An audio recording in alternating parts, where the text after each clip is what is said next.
Returning to Italian Carlo Dadone, whose life we covered in episode 155, I will be covering a small and obscure Czech selection of his fantastic novellas, Wooden Scissors, released in 1917.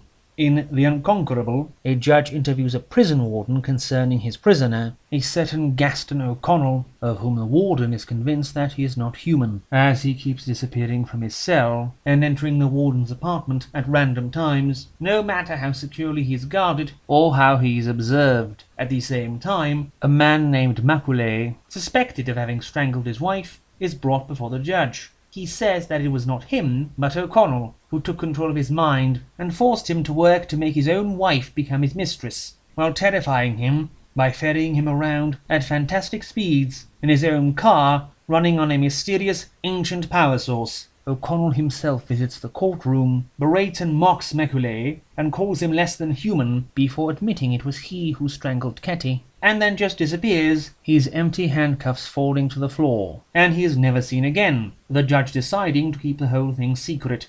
Mr. Gubler's wonderful invention has the narrator encounter a strange man in Turin who wants to find the way to the Mole Antonelliana, a famous synagogue known for its tall dome. When they get to the top of the dome, this Mr. Gubler unwraps a green package and forces the narrator to don his man-made anti-gravity device so he can jump off the tower and see if it works. Gubler is insane, of course, and he nearly kills the narrator before he is restrained. The divine treasure has an old man recount how he was badgered into taking a humpbacked dwarf of a girl, as he calls her, into his household after the death of her only living relative. But he soon discovers that the girl, though illiterate, will unconsciously recite passages from the Divine Comedy without being aware she had done so. He researches her past and finds that her father, a local teacher, was considered to be partially insane and was said to have possessed an incredible treasure which granted him unimaginable happiness despite his poverty. The old man finally tracks down her father's only friend and finds his treasure,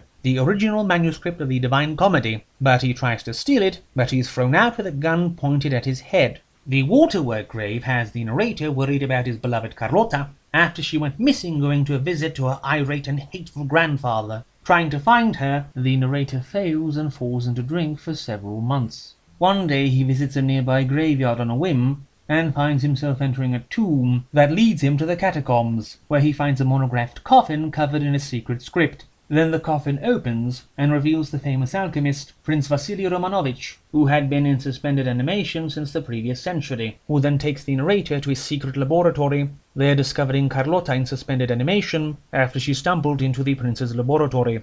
Wooden Scissors has the Ferrai family fallen into abject poverty due to the theft of several 100,000 liras which a doctor had entrusted to Leopold Ferrai, and which they had to reimburse him for by selling their house. The father is now a drunkard resented by his son, who suspects his father had stolen the money himself, despite sharing their poverty. Finally, old Ferrai finds out the thief had died at hospital, and he conspires with the dead man's wife. She will come with Ferrai to the morgue, and he will use some forbidden methods that will temporarily revive her dead husband, so he can reveal where he hid the money. He does so, but the woman doesn't understand him, and Ferrai is happy to leave her drunk in an alley and to go retrieve the money, which had been hidden in the wall of Ferrai's apartment all these years. Dadone's imagination is certainly varied, and it is a shame I can't read any more of him in a language I know. He is overdue to be discovered in the English-speaking world.